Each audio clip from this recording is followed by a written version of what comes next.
สบายดีพ่อแม่พี่น้องอยู่กับช่องบ่ต้อมพาเลาะเช่นเก่าเช่นเคยก็หลายฝาหลายปีแล้วเนาะบ่ได้เฮ็ดคลิป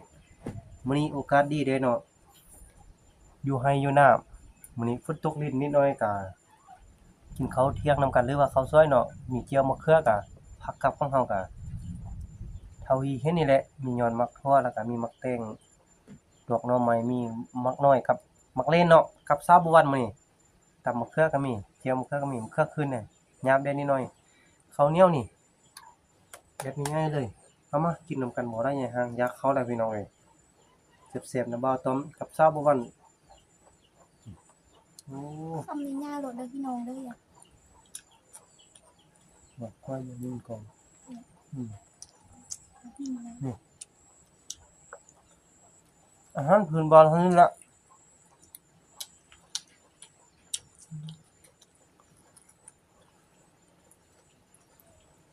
หวานดีอยู่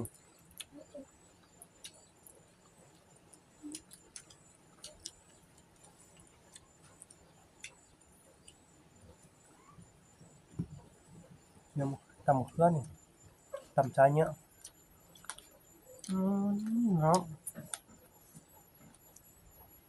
หวานน้ำเค็ม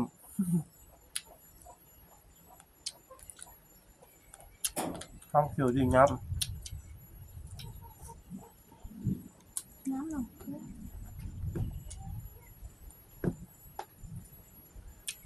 หอมฝนตกหาก็เซา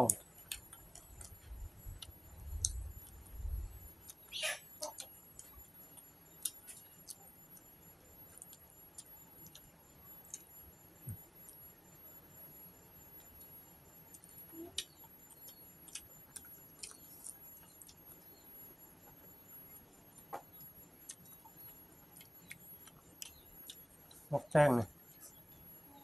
เหลือม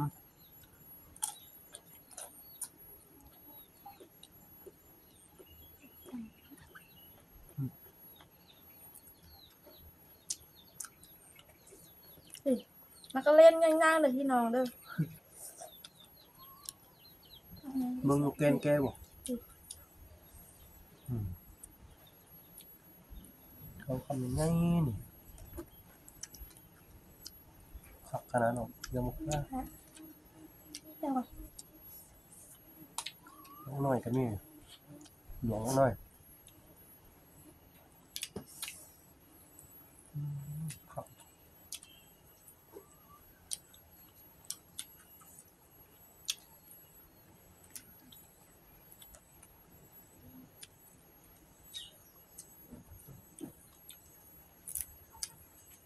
หั่นเครื่อง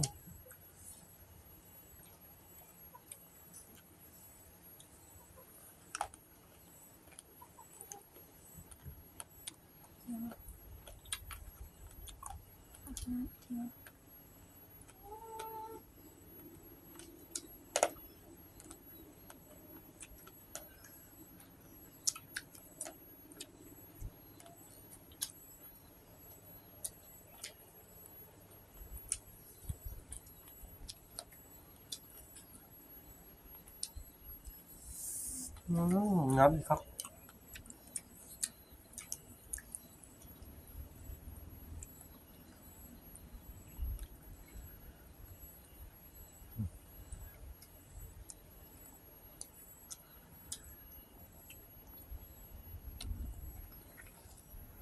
อืม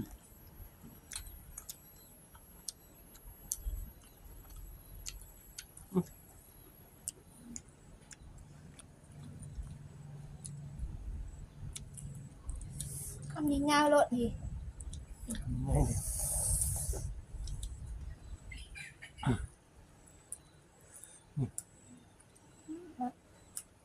อืม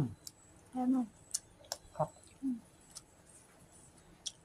มักเล่นนิดหน่อยเขาดีกินเนี่ย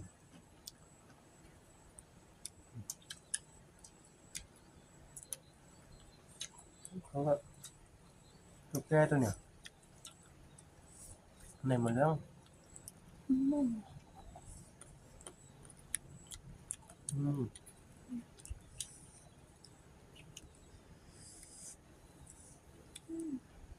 อยากเข้าแห้งมาแต่ให้พี่น้องเอ้ย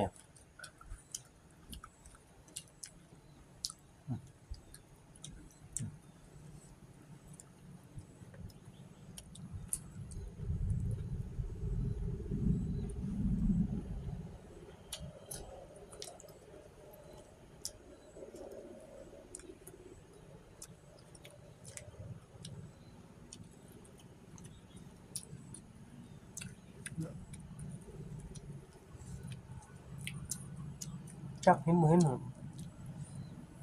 เบิ่ง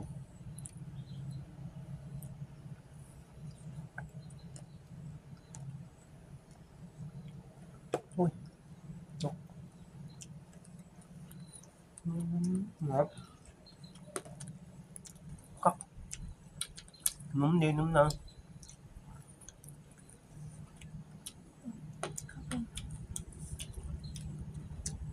ใบยังรุ่น ว่าเดี๋ยวก็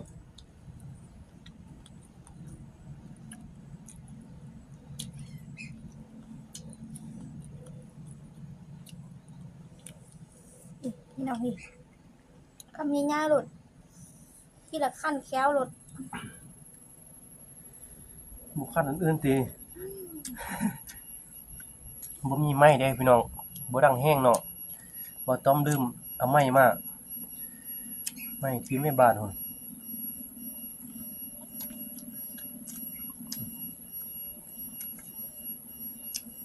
อืม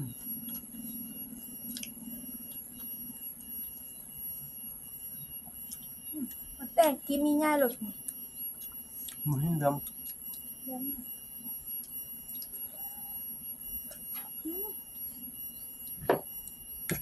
เสียงบ่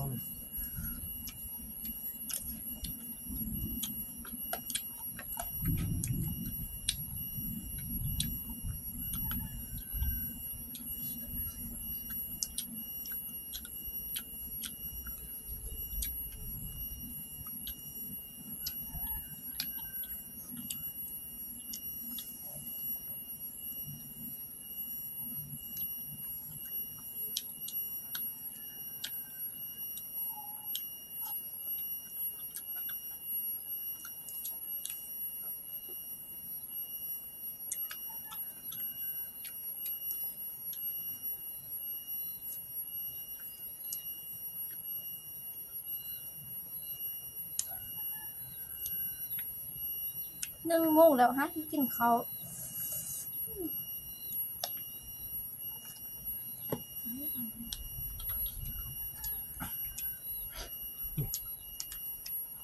อืมมักเล่นออนตะแสบงั้นนี่อืม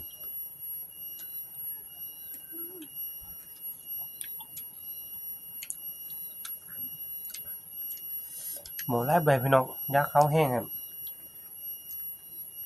คำใหญ่ๆก็เนาะมีอะไรอีกไว้ติบ่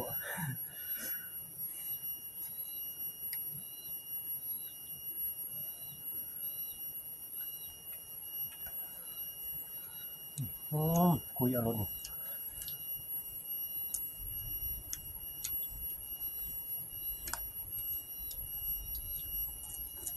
อืมอืม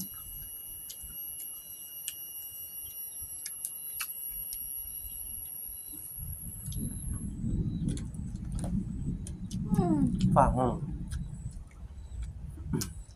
กูอยากพาติ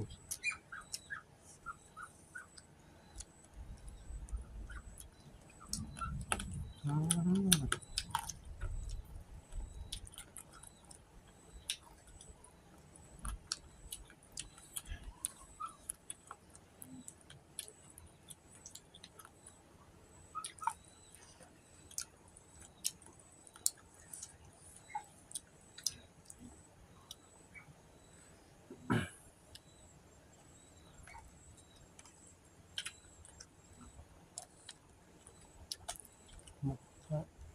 มักน้อยใหญ่อ่ะอ้ายชุ่มๆอยู่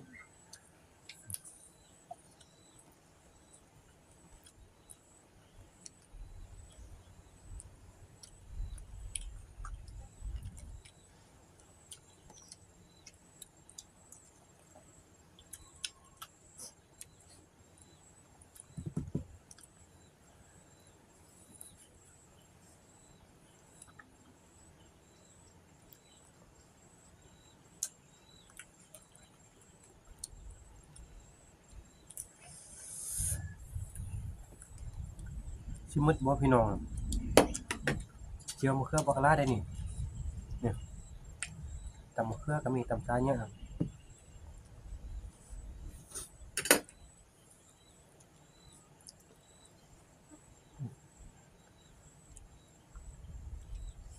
อืม มันก็เล่นอ่อนนี่ กับหน่อไม้ อืม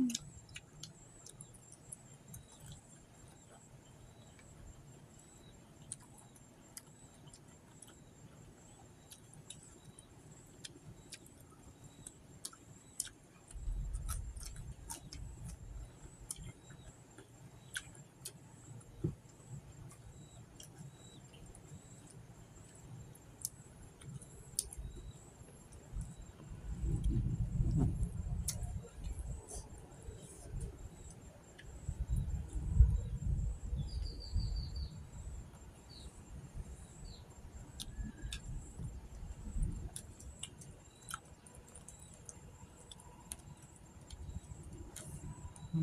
ม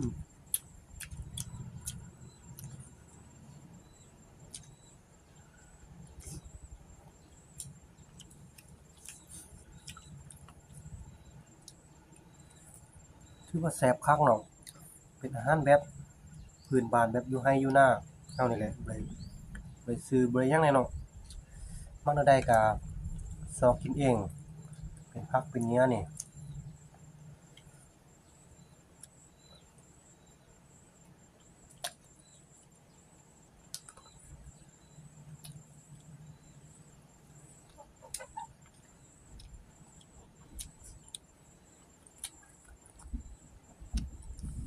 ตุ่มน้อยๆนะ อืม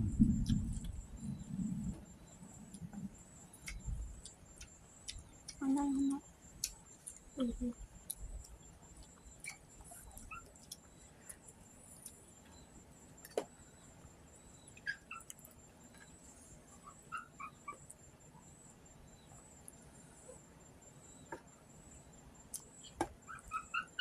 ผัดมะเขือนี่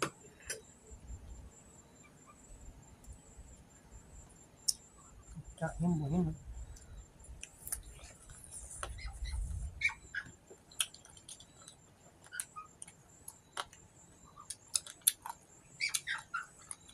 นะๆ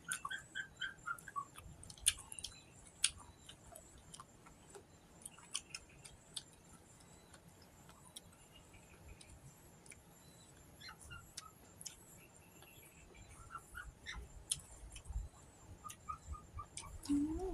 ตกดีคุณ ฝากห้องเพิ่นสิตกน่ะ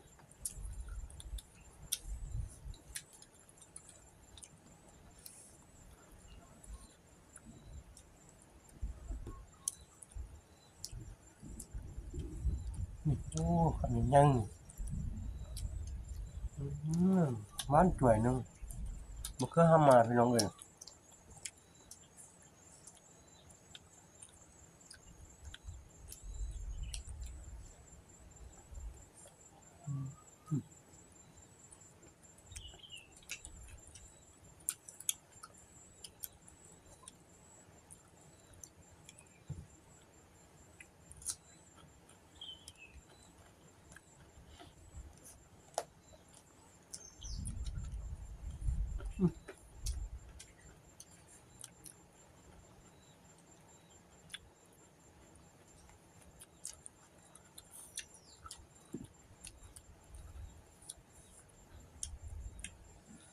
คิดโชว์พี่น้องเบิ่งอยู่นับเข้ามาไกลๆนู่นอื้อฮือคือสิแซ่บคักเลยเข้าท่าอยู่เนาะ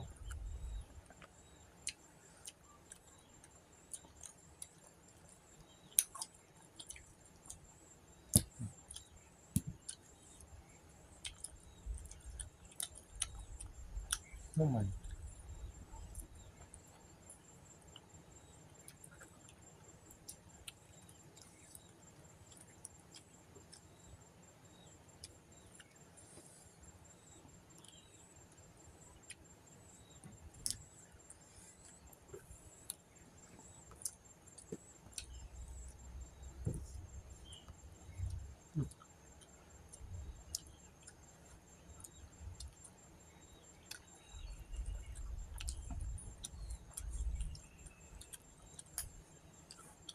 กินแกนมันยังแซ่บอยู่แกนสุกเลย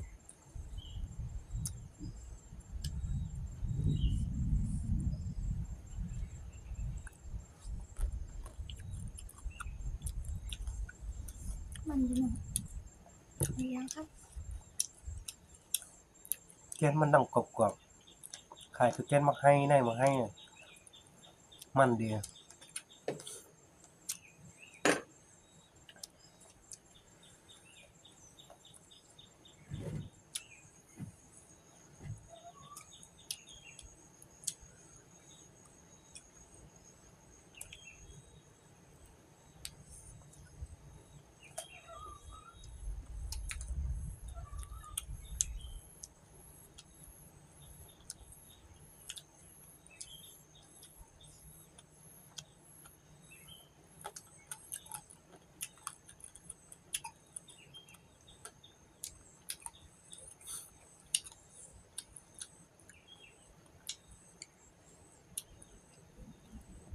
อิ่มสมควรอะพี่น้องเอ้ยคันใดเนาะเข้ามาติดตามรับชมอย่าลืมกดไลค์แล้วก็กดแชร์กดติดตามให้บ่าวตอมมีกำลังใจเฮ็ดคลิปต่อไปเด้อวันนี้บ่าวตอมจะขอลาไปก่อน